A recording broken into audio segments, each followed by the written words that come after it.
Nah, ini semua adalah sebenarnya merupakan bagian dari uh, sistem manajemen, ya, sistem manajemen uh, yang yang dikelola oleh sebuah organisasi, dalam hal ini perusahaan, entah itu developer, entah itu kontraktor, entah itu subkon, mereka punya sebenarnya harusnya memiliki sistem K3M, K3L-nya sendiri gitu kan ya, yang semuanya itu bersumber dari peraturan terkait dengan K3L ini. Ya. Tentu ini untuk apa? Ya penting untuk mengontrol ya, mengendalikan resiko-resiko terkait dengan aktivitas pekerjaan di lapangan ya. Apalagi seperti yang kita tahu proyek konstruksi itu kan banyak gitu ya. Resiko-resiko yang terlibat di dalamnya, baik itu pekerjanya itu punya resiko ketika mereka bekerja di ketinggian, kemudian mereka juga memiliki resiko terkait dengan kesehatan ya, seperti ya misalnya COVID lah ya, situasi COVID gitu kan. Nah, mereka memiliki resiko nih kalau misalnya satu orang terpapar bisa jadi banyak orang terpapar. Kenapa? Karena proyek konstruksi itu adalah proyek yang padat karya dan banyak pekerjaan konstruksi itu yang teamwork gitu kan ya, melibatkan banyak orang gitu ya untuk melakukannya gitu kan. Misalnya pekerjaan pasangan bata itu ada itu timnya gitu kan ya. Pekerjaan pembersihan itu ada tim pembersihan itu berapa puluh orang. Nah ini terkait dengan masalah K3 ini ya tentu tidak bisa dihindari dalam kalau kita sedang melakukan pekerjaan konstruksi gitu ya. Sehingga para pihak yang terlibat di dalamnya, terutama tentu adalah kontraktor yang merekrut ya dan manage pekerja, itu harus benar-benar memperhatikan terkait dengan masalah K3.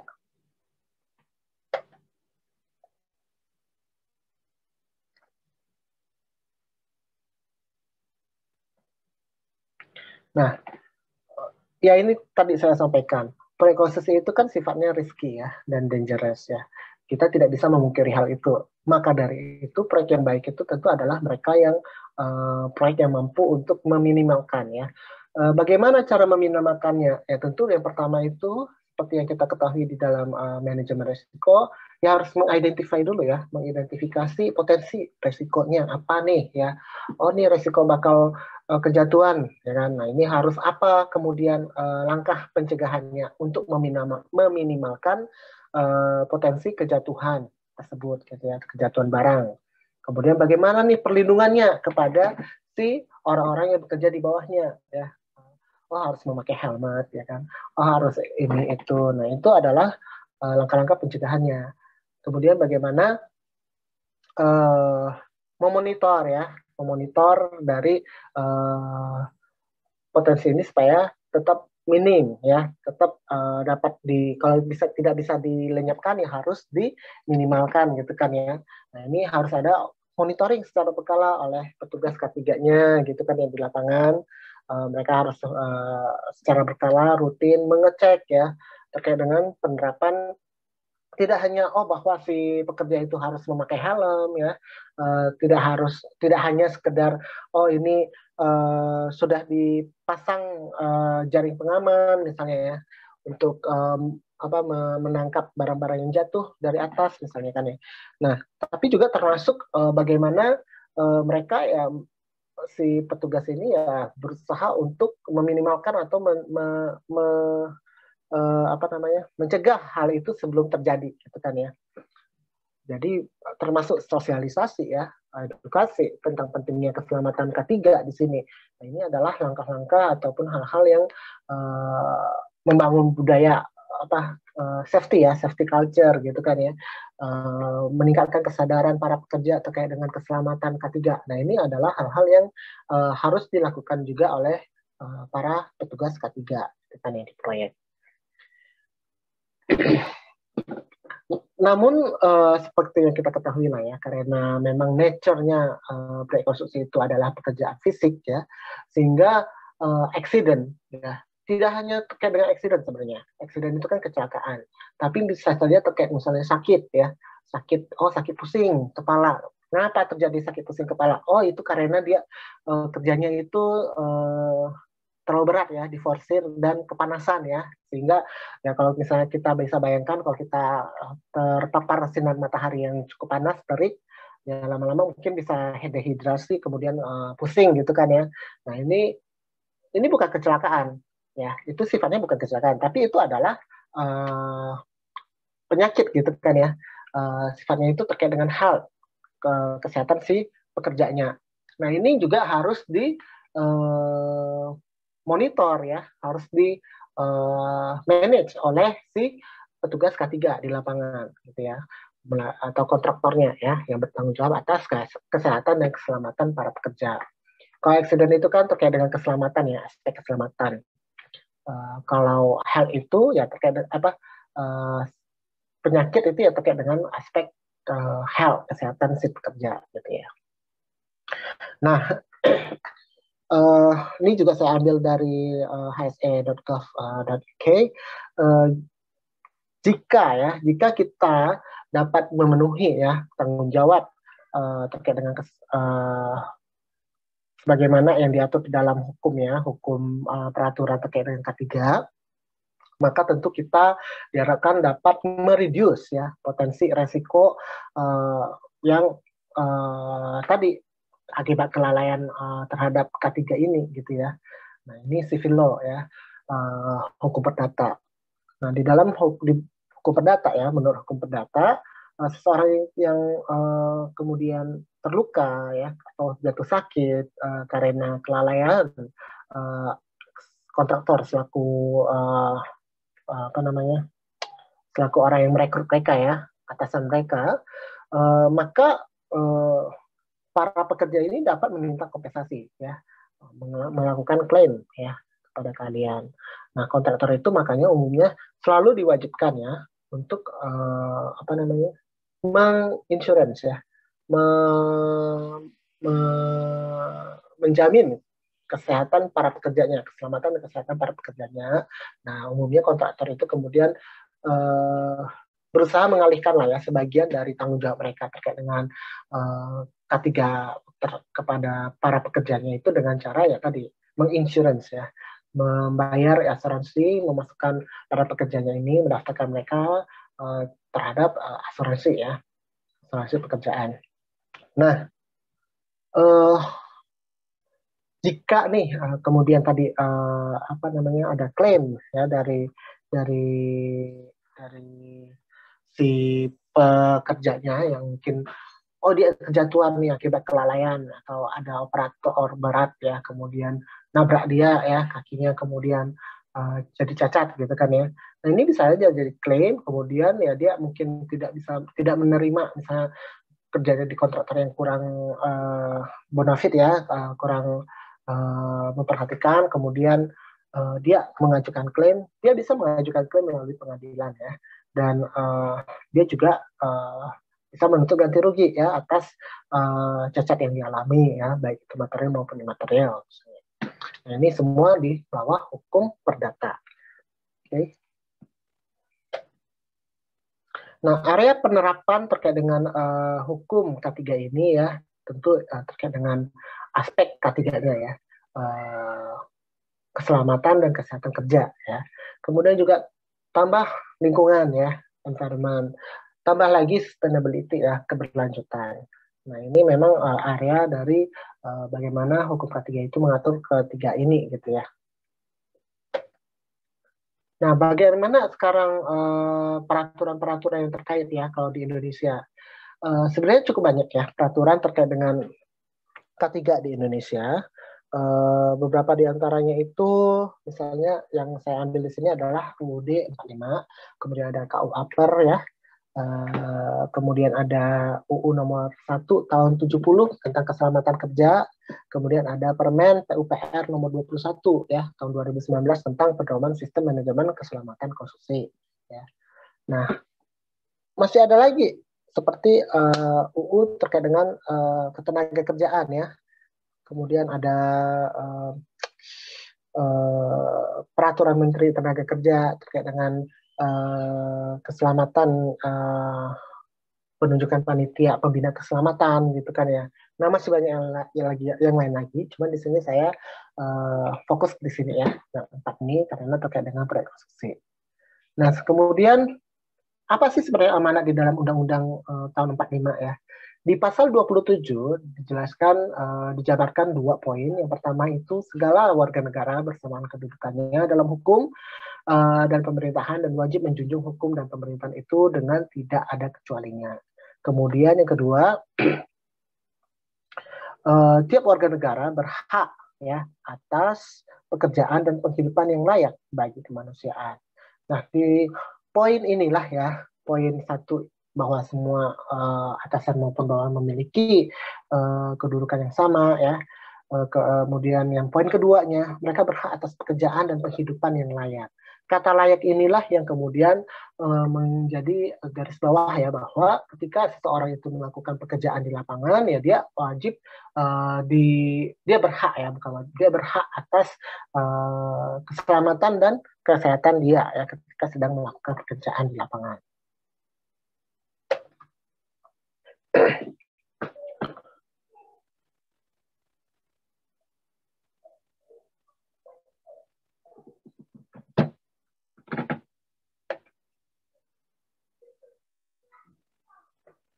Oke, nah kemudian UU terkait dengan keselamatan kerja ya, itu adalah UU nomor 1 tahun 70. Nah, ini masih berlaku hingga sekarang ya. Berlaku dari 12 Januari 70 hingga sekarang. Nah, ini adalah isi-isinya ya, ada cukup sedikit ya, hanya 18 pasal. Yang pertama itu di sini saya ambil beberapa yang inti mengenai definisi ya, definisi tempat kerja. Tempat kerja ialah tiap ruangan ataupun lapangan ya. Dalam hal ini misalnya proyek konstruksi ya itu adalah lapangan konstruksi ya, tertutup maupun terbuka, bergerak ataupun tetap gitu ya. Di mana tenaga kerja itu bekerja atau yang sering dimasuki tenaga kerja untuk keperluan suatu usaha dan di mana terdapat sumber atau sumber-sumber bahaya sebagaimana diperinci dalam pasal 2. Termasuk tempat kerja ialah semua ruangan, lapangan, halaman, dan sekelilingnya yang merupakan bagian-bagian atau yang berhubungan dengan tempat kerja tersebut. Ya. Kemudian di poin ke-6, ahli keselamatan kerja ialah tenaga teknis ya, yang berkeahlian khusus dari luar Departemen Tenaga Kerja yang ditunjuk oleh Menteri Tenaga Kerja untuk mengawasi taatinya undang-undang ini.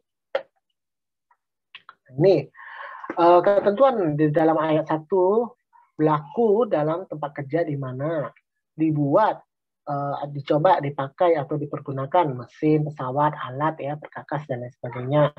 Dibuat, diolah, dipakai, dipergunakan barang-barang yang dapat meledak ya, dapat mudah terbakar, beracun, menimbulkan infeksi, bersuhu tinggi gitu ya. Kemudian ini yang terkait dengan konstruksi, dikerjakan pembangunan, ya, perbaikan, perawatan, pembersihan, atau pembongkaran rumah, ya, ataupun bangunan gedung lainnya. Kemudian dikerjakan bongkar muat barang, ya, muatan. Kemudian dilakukan penyelaman, pengambilan benda atau pekerjaan lainnya di dalam air. Nah, ini termasuk untuk pekerjaan konstruksi yang bersinggungan dengan air ya. Di bawah laut, misalnya konstruksi lepas pantai gitu ya, atau bikin jembatan laut gitu ya, yang membelah laut gitu kan. Nah, ini termasuk di sini.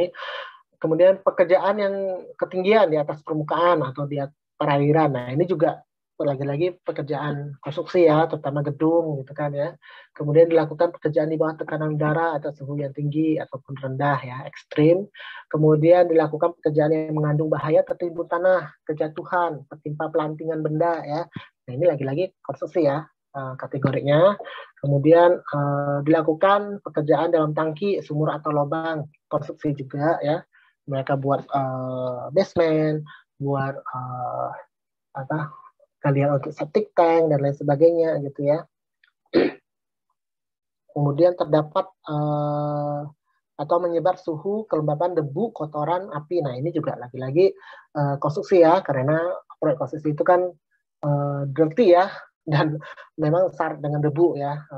Ada penelitian, salah satu penelitian dari mahasiswa kita ya, kata angkatan kalian juga terkait dengan apa namanya, pengaruh exposure ya dari debu terhadap kesehatan para pekerja gitu ya. Nah, ini memang proses itu pastilah debu ya. Nah, ini bagaimana kemudian itu mempengaruhi satu pernapasan dari para pekerja, gitu kan ya. Kemudian dilakukan pembuangan atau pemusnahan sampah ataupun limbah. Nah, ini termasuk konstruksi juga ya, karena konstruksi itu merupakan salah satu sektor yang paling banyak berkontribusi dalam hal pembuangan limbah ya. Selain sektor yang juga menyerap banyak sumber daya, gitu kan ya. Kemudian dilakukan pendidikan, pembinaan, pendidikan, riset ya, menggunakan alat teknis. Ini mungkin lebih tepatnya kalau di kita ini, kalau saya bilang ini terkait dengan misalnya lab gitu ya. Mereka kita mau kan beton ya, beton itu kan harus dites ya kan, diuji apa namanya kuat tekannya maupun baja tulangan itu harus diuji tuh kuat tariknya misalnya ya. Nah ini pengetesan ya dilakukan di lab konstruksi gitu kan ya. Kemudian yang Q dibangkitkan, dirubah, dikumpulkan, dibagikan, salurkan listrik, gas, minyak atau air. Nah, ini juga konstruksi lagi-lagi ya, karena kan pekerjaan konstruksi itu tidak hanya sekedar strukturnya ataupun arsitekturnya, tapi juga kan harus ada utilitasnya ya, listriknya, sambungan pipanya, airnya ya, gas. Kenapa? Karena itu adalah aliran darahnya kalau kita bilang ya, apa namanya? Tidak hanya sekadar badinya, tapi kan sampai selesai itu ya bangunan konstruksi itu ya sampai ke bisa pemanfaatan utilitas tadi, gitu ya. Nah ini terkait dengan apa sih ya yang dimaksud dengan tempat kerja ya. Kemudian pasal 3 ini terkait dengan syarat-syarat ya, syarat-syarat keselamatan kerja. Ya. Nah ini di sini disebutkan bahwa peraturan perundangan ini ditetapkan syarat-syarat keselamatan kerja untuk mencegah ataupun mengurangi kecelakaan, mengurangi potensi kebakaran ya, mengurangi bahaya peledakan, memberi kesempatan untuk menyelamatkan diri. Makanya kalau di tiap proyek konstruksi juga harus ada master point-nya ya, dan jadwal evakuasinya ya. Kemudian memberikan pertolongan pada kecelakaan. Nah, itu juga di proyek konstruksi biasanya ada klinik ya, klinik. Kemudian memberikan alat-alat perlindungan diri pada para pekerja ya, APD. Kemudian mencegah dan mengendalikan timbul atau menyebar luasnya suhu, kelembapan, debu ya, kotoran. Nah, ini sebenarnya masih menjadi PR ya, kalau kita boleh lihat ya, bahwa ya, debu sih sebenarnya agak susah untuk dikendalikan ya kalau di Indonesia. Sangat mudah sekali debu itu untuk bertebaran kan ya, bisa sampai ke tetangga-tetangga ini, proyeknya di mana, debunya bisa sampai terbang kemana gitu kan ya. Seperti ini saya ini di apartemen kan ya. Nah, apartemennya ini ada rencana 6 tower. Yang sudah jadi itu 2 tower, 1 tower itu tower ketiga itu dalam pengerjaan ya. Nah, ini tower ketiganya ini karena masih pekerjaan struktur banyak sekali debunya yang kemudian menghampiri ke tower-tower tetangganya gitu kan ya. Nah, ini memang agak susah untuk dikendalikan. Kalau di luar negeri itu sistem pengendalian debu itu bisa misalnya dengan cara menyemprotkan air gitu kan ya dan lain sebagainya. Kalau di kita masih jarang ya untuk memperhatikan masalah terkait dengan pengontrolan dari debu gitu ya. Kemudian yang H ini mencegah dan mengendalikan timbulnya penyakit akibat kerja, baik itu fisik maupun psikis ya, racun, infeksi, dan penularan. Nah sekarang saya mau tanya nih, kira-kira penyakit ya, penyakit fisik yang dialami oleh pekerja konstruksi itu apa? Boleh diberikan contoh?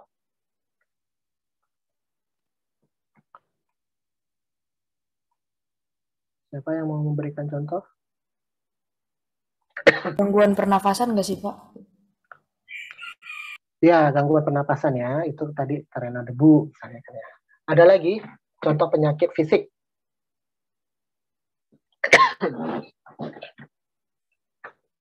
Yang umum sih ya memang tadi respiratory system ya terganggu karena debu ya, terpapar terus sama debu. Debunya apa itu, Elin? Dari mana sumber debunya?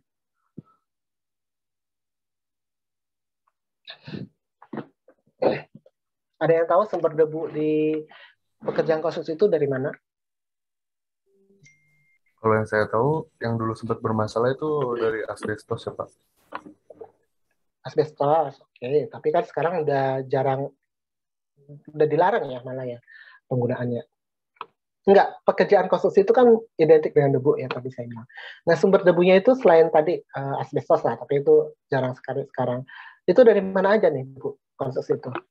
Yang udah pernah ke proyek konstruksi siapa ya? Dari Atika, agregat, dari agregat. pasir, Ya, Pak. kerikil. Material kayak semen gitu juga bisa nggak Dari sih? semua Ya. material, Pak.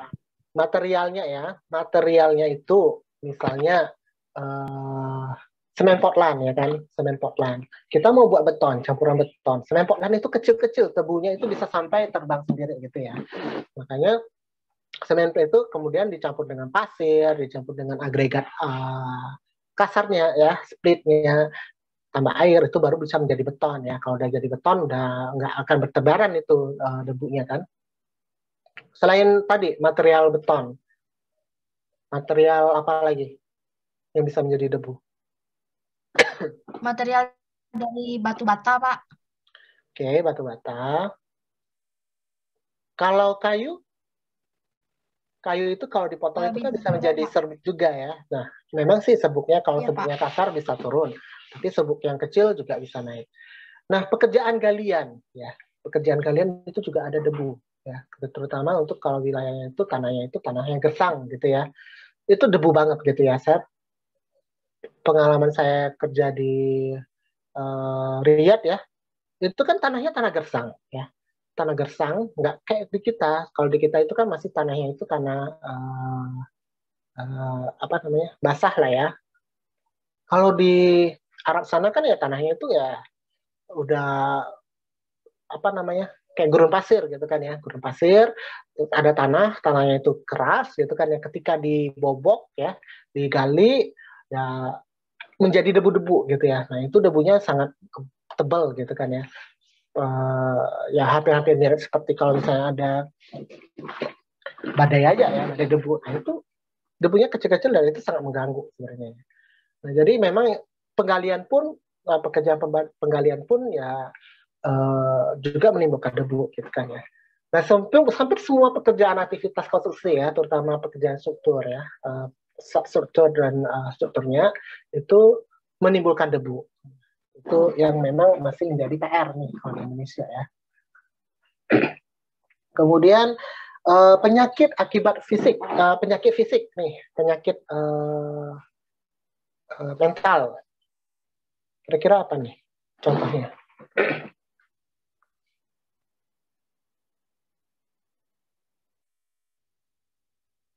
Kalau tadi kan penyakit fisik ya.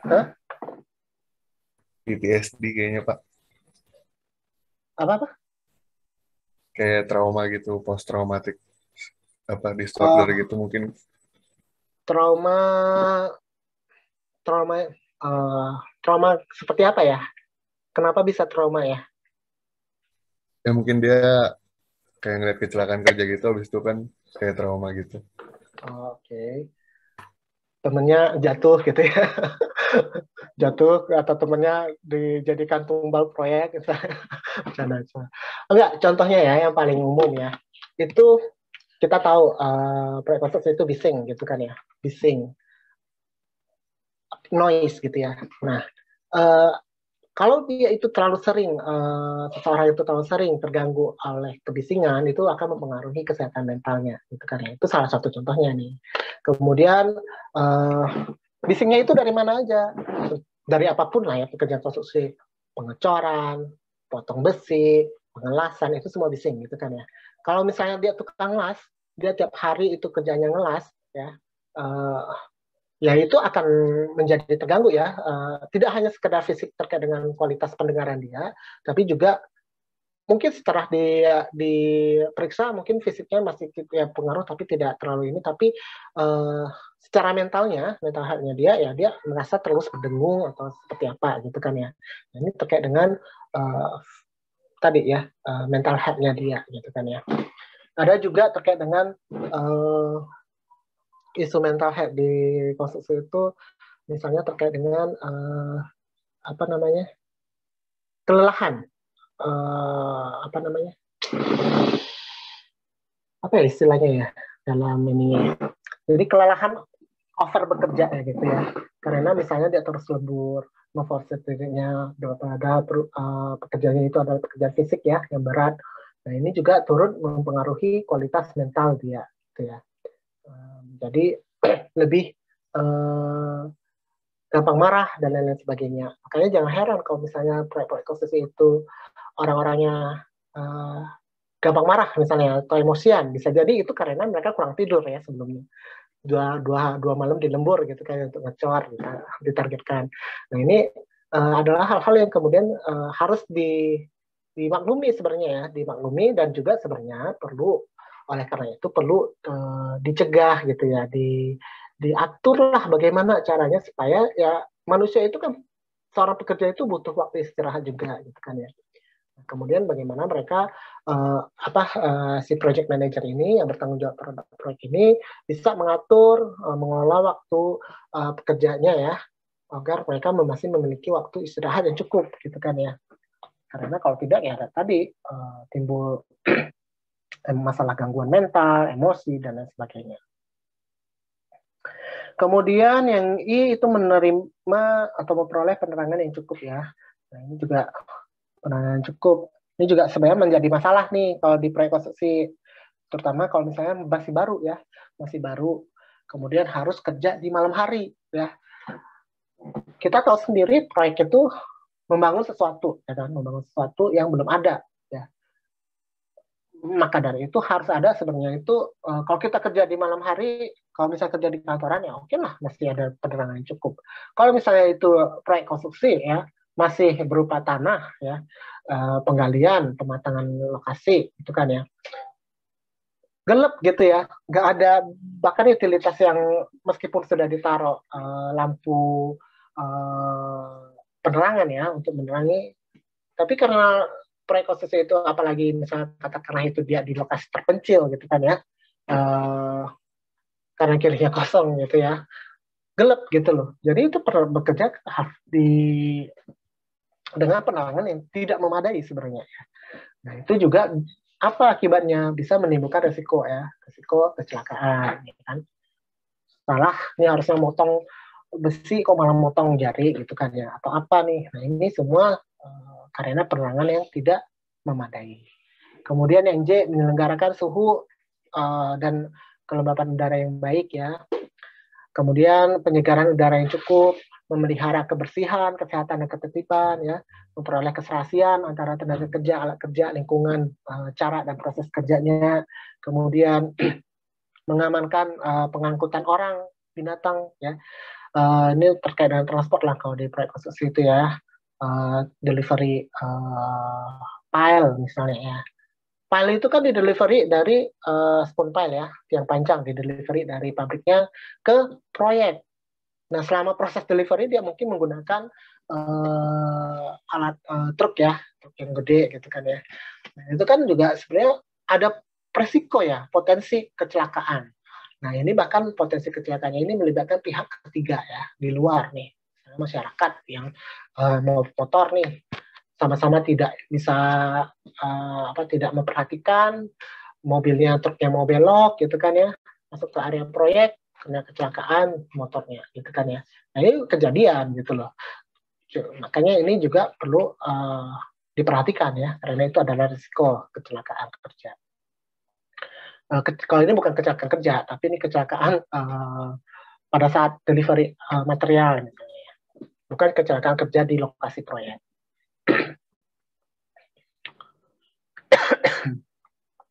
Kemudian mengamankan dan memelihara segala jenis bangunan ya.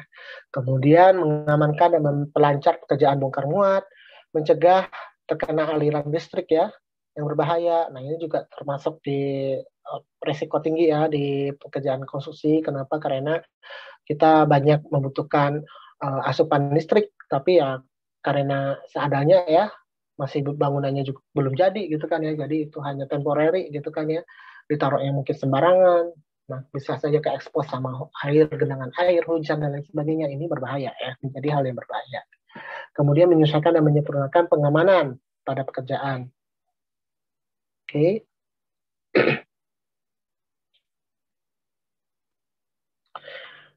Pasal 11 ini terkait dengan pelaporan ya. Jadi di sini pengurus diwajibkan melaporkan tiap kecelakaan yang terjadi di dalam tempat kerja yang dipimpinnya ya, pada pejabat yang ditunjuk oleh Menteri Tenaga Kerja. Kalau di kontraktor ya yang kemudian melalui petugas K3-nya akan membuat laporan ya. Dan tiap laporan itu kan umumnya disampaikan kepada owner-nya ya, employer-nya gitu ya, pemberi kerjanya. Tata cara pelaporan pemeriksaan kecelakaan diatur dalam perundang-undangan. Tapi sebenarnya sih ya masing-masing company itu punya formatnya sendiri dan tata cara pelaporannya sendiri ya. Menyesuaikan aja lah ya dengan masing-masing company.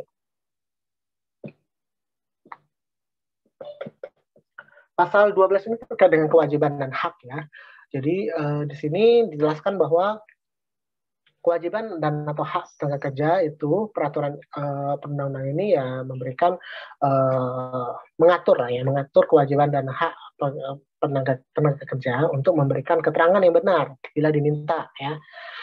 Kemudian memakai alat-alat perlindungan diri ya yang diwajibkan. Maka itu hak loh. Sebenarnya memakai APD itu adalah hak bagi si pekerja ya. Cuma memang kadang pekerja di kita ini mungkin merasa kurang nyaman atau terbatas ya geraknya, ruang geraknya, atau karena kebiasaan sehingga ya itulah ya tidak mengenakan APD secara lengkap misalnya. Nah, ini padahal APD itu disediakan itu adalah hak bagi si pekerja ya. Kemudian memenuhi ataupun mentaati semua syarat-syarat keselamatan dan kesehatan kerja yang diwajibkan ya. Meminta agar dilaksanakan semua syarat keselamatan kesehatan itu ya. Menyatakan keberatan kerja pada pekerjaan yang mana syarat keselamatan dan kesehatan kerja serta alatnya itu kurang memadai lah ya, diragukan. Jadi pekerjaan ini, Pak saya nggak mau masuk ke dalam ini dong, ke dalam manhole ya.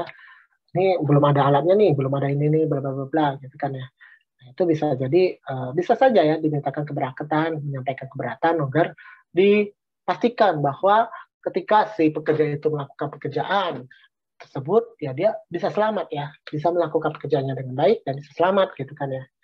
Jangan hanya memerintah untuk dilakukan tanpa ada memberikan memastikan keselamatan pekerjanya.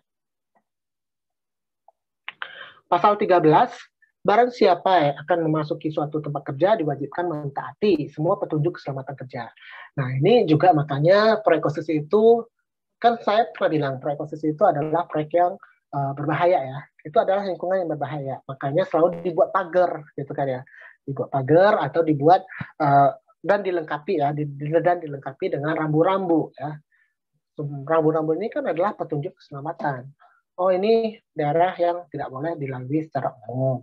Oh kalau mau masuk ke ini harus mentaati ya, memberikan laporan, mentaati, memakai APD. Kemudian ada rambu-rambunya di setiap lokasi di proyek. Nah itu memang adalah kewajiban ya, kewajiban dari kontraktor untuk menyediakan tersebut. Nah itu tadi terkait dengan UU K3. Kemudian nih UU Lingkungan Hidup ya. Di sini saya ambil nomor 32 tahun 2009 yang kemudian diubah, direvisi dengan UU Cipta Kerja dan dia ini mencabut UU tahun 97 tentang pengelolaan lingkungan hidup ya. Kemudian juga ada permen nih, permen pedoman SMKK. Nah ini permen yang dikeluarkan oleh Kementerian PUPR. Kenapa? Karena memang identik ya kerja konstruksi itu dengan K3 sehingga perlu oleh PUPR merasa perlu untuk dikeluarkan peraturan menteri ya yang mendetailkan dari tadi UU keselamatan K3-nya itu. Nah, Permen ini sendiri, ya, Permen tahun 2019 ini sebenarnya yang mencabut Permen tahun 2018, ya, atas perubahan Permen tahun 2014, ya, tentang SMK 3. Nah, ini isinya dari Permen, ya, pasal 1 sampai 36. Jadi ini pengertian keselamatan konstruksi, ya, adalah segala kegiatan keteknikan yang untuk mendukung pekerjaan konstruksi dalam mewujudkan pemenuhan standar keamanan, keselamatan, kesehatan, dan keberlanjutan yang menjamin keselamatan keteknikan konstruksi, keselamatan dan kesehatan tenaga kerja, keselamatan publik dan lingkungan. Jadi di sini tidak hanya keselamatan konstruksi itu tidak hanya diperuntukkan bagi pekerja konstruksi saja, tapi juga publik dan lingkungannya, ya. Kemudian SMK3, ya. SMKK nih, SMKK. Sistem manajemen keselamatan konstruksi, ya, itu adalah bagian dari sistem manajemen pelaksanaan pekerjaan konstruksi, ya. Nah, kemudian K3, ya, keselamatan dan kesehatan kerja konstruksi. K3 konstruksi adalah segala kegiatan untuk menjamin dan melindungi keselamatan dan kesehatan tenaga kerja melalui upaya pencegahan kecelakaan kerja dan penyakit akibat kerja pada pekerjaan konstruksi, ya. Nah, ini adalah pengertian-pengertian, ya. Dan ada juga rencana keselamatan konstruksi RKK. Nah, ini juga adalah dokumen yang wajib, ya, untuk dibuat oleh kontraktor, ya. Merupakan satu kesatuan dengan dokumen kontraknya, ya. Kemudian penilaian resiko keselamatan juga itu umumnya wajib dilatih sebentar, ya.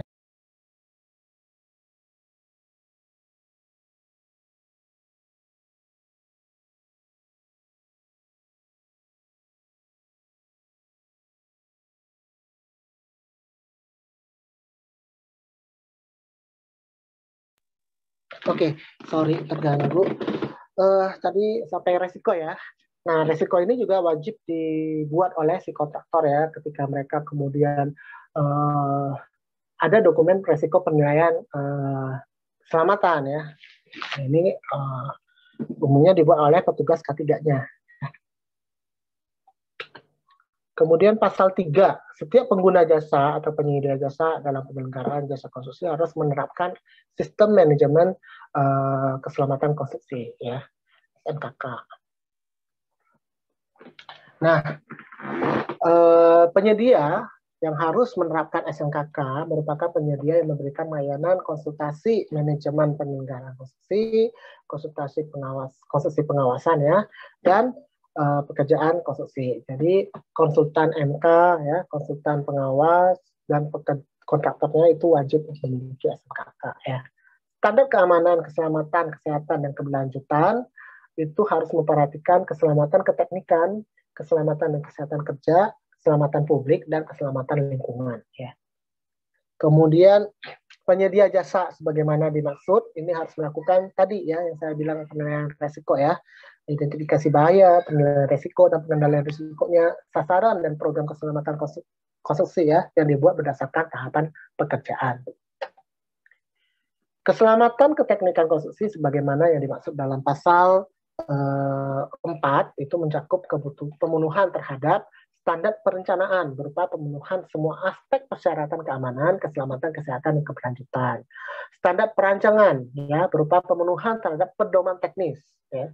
Standar prosedur dan mutu, ini merupakan persyaratan dan ketentuan tertulisnya khususnya aspek keselamatan konstruksi yang dibakukan mengenai berbagai proses dan hasil pelaksanaan jasa konstruksi. Kemudian mutu bahan, ya, sesuai standar nasional Indonesia, ya, atau yang standar asing yang diakui oleh pemerintah, atau yang telah ditetapkan dalam kerangka acuan kerja KAK-nya. Kelaikan peralatan, ya. Nah, peralatan pun harus ada kelaikannya, sertifikat lainnya, ya. Misalnya crane, ya, mobile crane. Mobile crane itu kan heavy equipment, ya, alat berat. Nah, mau dioperasikan, ya, dijalankan, ya, harus selain operatornya itu adalah mereka yang memang punya keahlian ya, sertifikat mungkin ya, untuk melakukan mengendarai kren ya, mobil kren, alatnya sendiri, si kren ini sendiri juga harus dipastikan memiliki sertifikat layak ya, sehingga memang tidak tidak menjadi sebuah potensi menimbulkan sebuah risiko ya. Kalau harusnya ini saya mau belok kanan kok malah jadi beloknya kiri gitu kan ya. Nah ini malah nabrak orang gitu kan ya. Makanya kalau misalnya mau nyewa alat berat itu coba selalu dimintakan sertifikat kelaikannya gitu ya.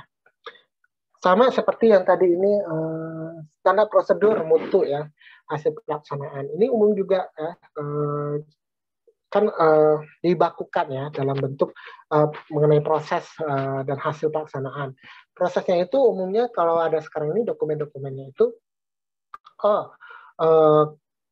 dokumen teknis pelaksanaan scaffolding ya, erection scaffoldingnya maupun dismantlingnya ya, mendirikan scaffolding maupun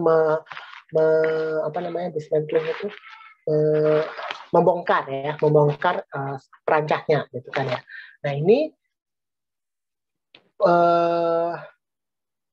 dijelaskan juga nih bagaimana nih kelengkapan APD yang harus dipakai oleh si pekerja ketika mereka melakukan erection maupun dismantling dari scaffolding. Kemudian juga bagaimana nih proses yang tepat ya supaya aman. Oh ini secara ergonomis angkatnya harus begini. Oh ini supaya tidak timbul kecelakaan harus dilakukan seperti ini gitu kan ya. Nah ini sekarang sudah semakin detail ya untuk menjelaskan apa? Itu menjelaskan kepada si pekerja yang akan memanfaatkan dokumen tersebut ketika mereka melaksanakan pekerjaan di lapangan. Ya. Next, ketiga ya, sebagaimana dimaksud dalam pasal 4 ayat 2, mencakup pemenuhan terhadap hak tenaga kerja berupa perlindungan sosial ya. Perlindungan sosial ini tadi ya asuransi gitu ya. Dalam pelaksanaan jasa konstruksi, penjaminan dan perlindungan keselamatan dan kesehatan tenaga kerja melalui upaya pencegahan kecelakaan kerja ya dan penyakit akibat kerja, pencegahan penyebaran wabah penyakit di dalam lingkungan ya kerja, pencegahan dan penanggulangan HIV atau AIDS ya, pencegahan penggunaan psikotropika ya, maupun pengamanan lingkungan kerja. Ini COVID belum ada nih karena ini kan Permen 2019 ya. Keselamatan publik sebagaimana dimaksud dalam pasal 4 ayat 3 mencakup pemenuhan terhadap standar keselamatan publik ya di sekitar tempat kegiatan konstruksi ya, tetangga-tetangga nih di sekitar tempat konstruksi. Oh ini tower crane ini bakal kena nih melewati wilayah udaranya tetangga ya. Nah ini kalau misalnya diangkat sesuatu bisa jatuh gitu kan ya. Nah ini bagaimana nih cara diberikan pengamanan ya, ataupun diberikan monitoring, sosialisasi ya. Kalau misalnya terjadi kejatuhan benda yang diangkut oleh tower crane ya ke atap genteng tetangga misalnya ya, ini memang menjadi kompensasi ya, wajib diberikan kompensasi kepada tetangga ya yang menderita kerugian gitu kan ya. Kemudian pemahaman. Yang B, upaya pencegahan kecelakaan kerja yang berdampak kepada masyarakat di sekitar ya. Nah ini upaya pencegahannya seperti apa. Kemudian pemahaman, pengetahuan keselamatan dan kesehatan kerja di sekitar tempat kegiatan konstruksi. Jadi sosialisasi kepada warga sekitar ya terkait dengan keselamatan dan kesehatan kerja ya. Kemudian keselamatan lingkungan. Nah ini mencakup terganggunya derajat kesehatan kerja ya pekerja dan kesehatan masyarakat di lingkungan akibat dampak pencemaran ya. Nah pencemaran ini polusi ini ya tadi seperti polusi debu ya, polusi udara kan, kebisingan, polusi yang lainnya lah. Nah ini adalah pencemaran, dampak pencemaran. Berubahnya dampak sosial masyarakat akibat aktivitas konstruksi yang semakin padat di lingkungan pekerjaan konstruksi dan rusaknya lingkungan sebagai akibat berkembangnya situasi kepadatan kegiatan konstruksi ya yang menghasilkan limbah konstruksi sehingga dapat menimbulkan pencemaran terhadap air, udara, dan tanah. Ya. Pasal 6, rancangan konseptual SMKK merupakan suatu dokumen yang berisi konsepsi SMKK. Ya. Nah, ini tahapannya itu ada pengkajian, kemudian perencanaan, dan perancangan. Nah, rancangan konseptual SMKK ini harus memuat lingkup tanggung jawab pengkajian, informasi awal terhadap kelaikan, ya, rekomendasi teknis yang disusun sesuai dengan format, dan kemudian ayat ketiga, rancangan konseptual SMKK harus memuat sama ya. Oh, ini perencanaan ya harusnya ya. Ini perencanaan itu harus memuat lingkup tanggung jawab perencanaan, informasi awal, dan rekomendasi teknis yang disusun sesuai dengan format huruf D dalam lampirannya.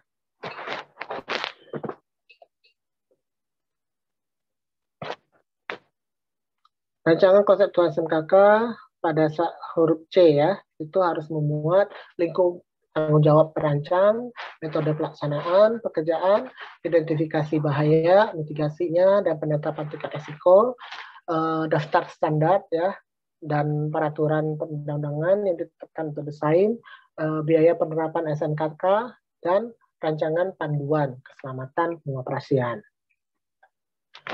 Elemen SMKK itu meliputi kepemimpinan dan partisipasi pekerja, kemudian perencanaan keselamatan konstruksi, dukungan keselamatan konstruksi, operasi, dan evaluasi kinerja keselamatan konstruksi.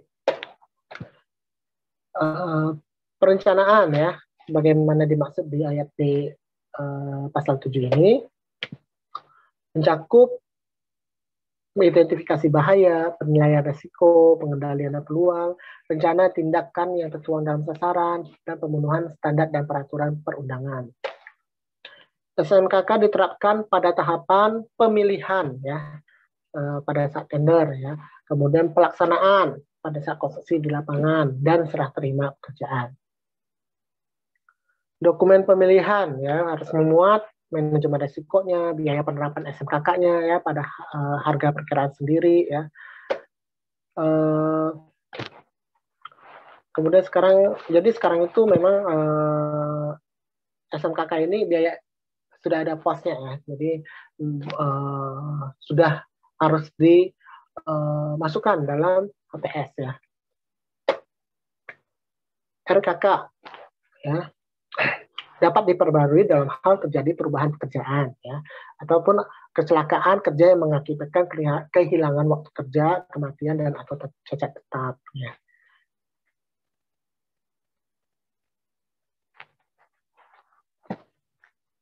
Mengapa kok harus diperbarui gitu ya?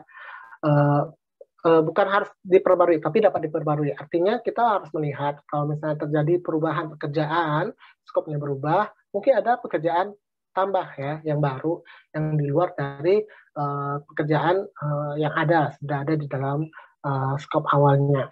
Nah ini kan artinya ada aktivitas baru yang harus diperhatikan lagi, masalah keselamatan dan kesehatan kerjanya gitu kan ya. Kemudian kalau misalnya nih terjadi kecelakaan kerja ya kan, ini juga harus dilihat RKK-nya, apakah sebenarnya RKK-nya ini kurang efektif ya, artinya dia tidak bisa mencegah kecelakaan kerja tersebut ya kan, sehingga harus diperbarui sebenarnya. Kalau misalnya ternyata ini enggak perlu diperbarui ya udah nggak apa-apa ya, berarti masih dinyatakan berlaku ya, masih bisa untuk diberlakukan gitu ya, masih efektif gitu kan ya. Karena kan kadang kecelakaan kerja itu bukan masalah RKK-nya yang bermasalah, tapi masalah penegakan RKK-nya ya.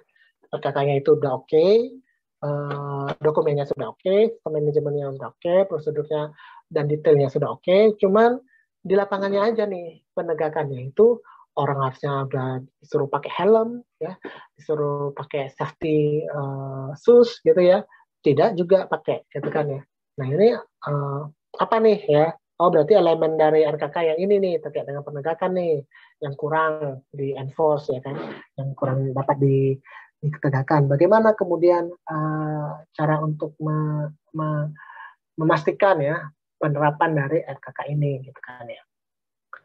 Nah itu mungkin akan ada sistem, reward, punishment, dan lain sebagainya. Pasal 17, penyedia jasa harus menerapkan analisis keselamatan pekerjaan untuk pekerjaan yang mempunyai tingkat risiko besar ataupun sedang, ya, dan pekerjaan yang bersifat khusus. Ya.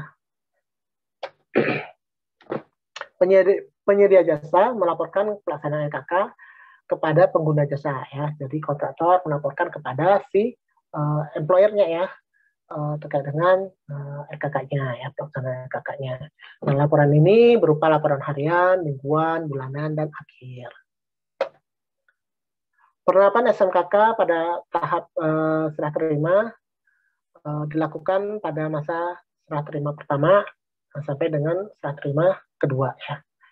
Nah, laporan pelaksanaan RKK dimaksud harus memuat hasil kinerja SMKK berupa statistik kecelakaan dan penyakit akibat kerja, laporan harian, mingguan, bulanan, dan laporan akhir, serta laporan ringkas yang dalam hal terdapat aktivitas dalam pelaksanaan pekerjaan konstruksi, serta usulan perbaikan untuk pekerjaan konstruksi sejenis yang akan datang. Ya. Unit Keselamatan Konstruksi atau UKK. Ya. Nah, ini penyedia jasa itu harus membentuk UKK, ya, Unit Keselamatan Konstruksi. Nah, inilah orang petugas K3-nya, gitu kan, ya. Nah, ini memang mereka bertanggung jawab kepada unit yang menangani keselamatan konstruksi di bawah pimpinan petinggi penyedia jasa, ya. Ini ada pimpinan dan anggotanya. Kualifikasi kompetensi kerja pimpinan UKK, ya, terdiri atas kualifikasi ahli K3 dan atau petugas keselamatan konstruksi. Ya. Nah, umumnya sekarang ini sudah banyak nih sertifikasi ahli K3. Ya. Nah, silakan kalau misalnya memang kalian tertarik untuk wah, saya memang ada passion, ya, untuk menyelamatkan banyak orang, gitu kan, ya, membimbing, gitu kan, ya, orang-orang supaya mereka selamat, ya, aware dengan K3 konstruksi. Ya, silakan aja kalau misalnya kalian mau mengambil sertifikasi ahli K3, ya. Nantinya itu kalian bisa menjadi manajer K3, gitu kan, ya, di proyek.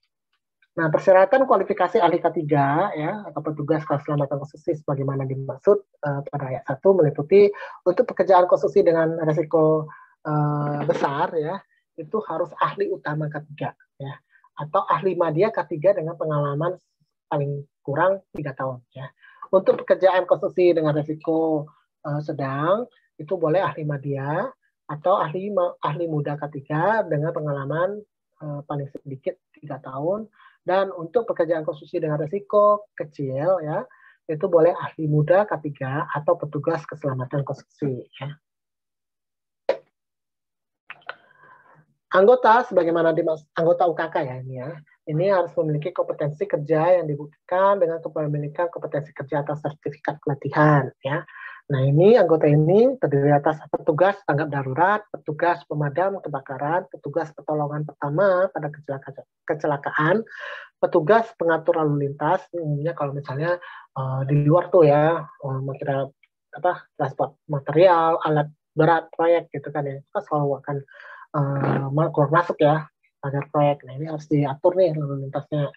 Kemudian tenaga kesehatan dan atau petugas pengelolaan lingkungan. Penentuan anggota ini dilakukan berdasarkan kebutuhan pengendalian risiko. Ya. Risikonya itu tadi dibagi menjadi 3, ya, kecil, sedang, dan besar. Tingkat risiko ini ditetapkan oleh si pengguna jasa, ya, employer-nya.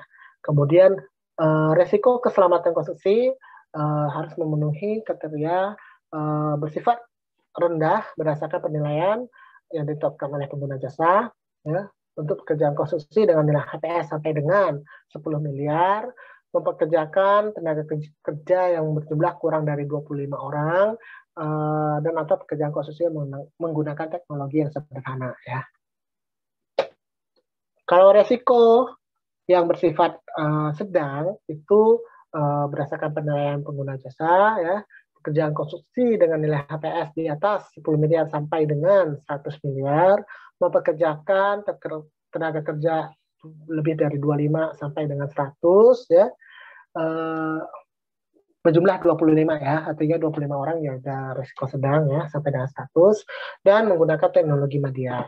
Sedangkan resiko keselamatan tinggi ya itu HPS-nya di atas 100 miliar, mempekerjakan tenaga kerja lebih dari 100 ya, menggunakan peralatan berupa pesawat angkat ya, tower crane, kemudian menggunakan metode peledakan atau menyebabkan terjadinya peledakan dan atau menggunakan teknologi yang tinggi ya.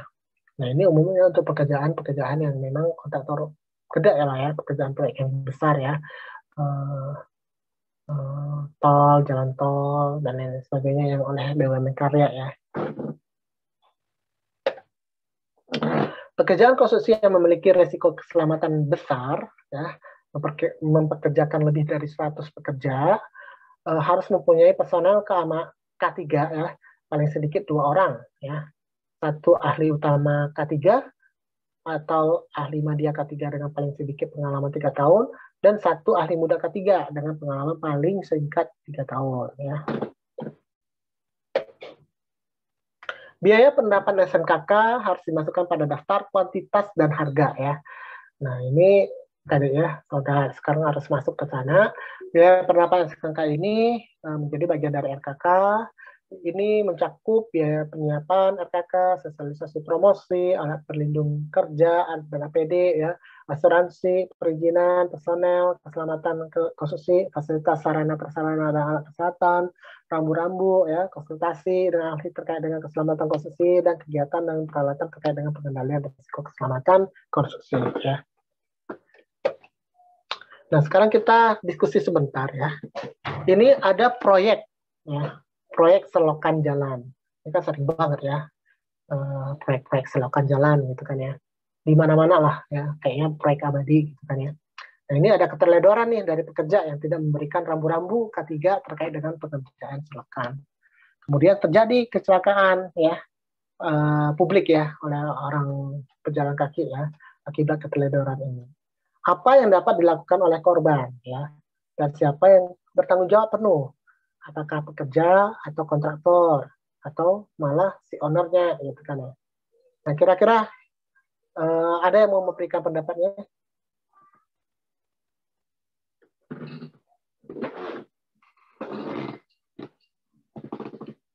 Silakan.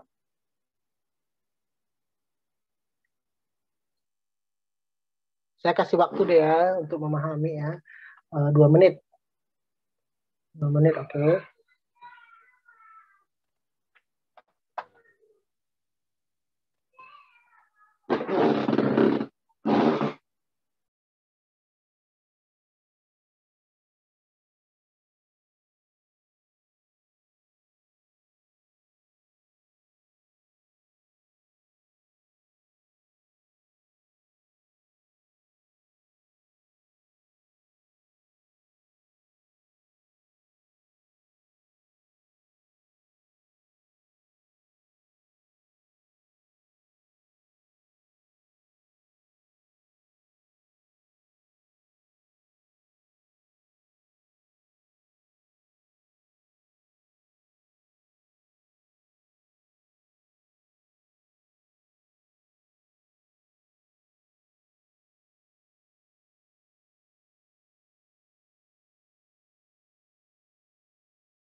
Oke, ada yang memberikan pendapat?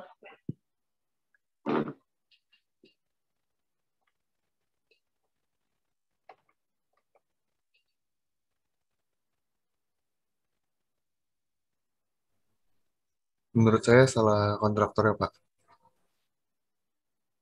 Kenapa? Eh, kan pertanyaan pertama itu apa yang bakal saya lakukan kalau misalnya saya mengalami kerugian gitu, misalnya saya luka atau eh, mungkin dari kecelakaan tersebut ada barang saya yang rusak atau gimana, saya minta ganti rugi ke kontraktornya karena saya nggak bisa minta ganti rugi ke pekerjanya karena pekerjaannya itu kan di bawah tanggung jawab kontraktornya kan.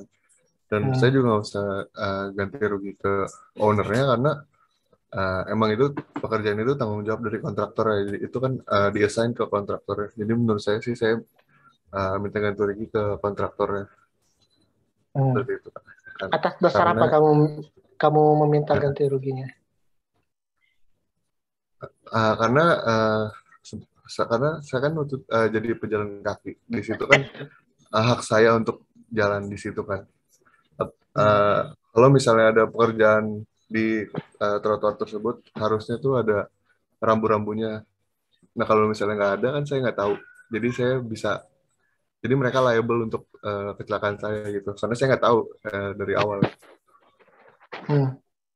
Oke, ada pendapat lain?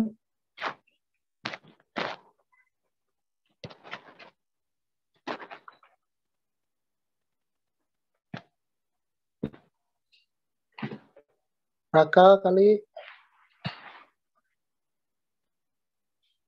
Coba lagi sini. Itu si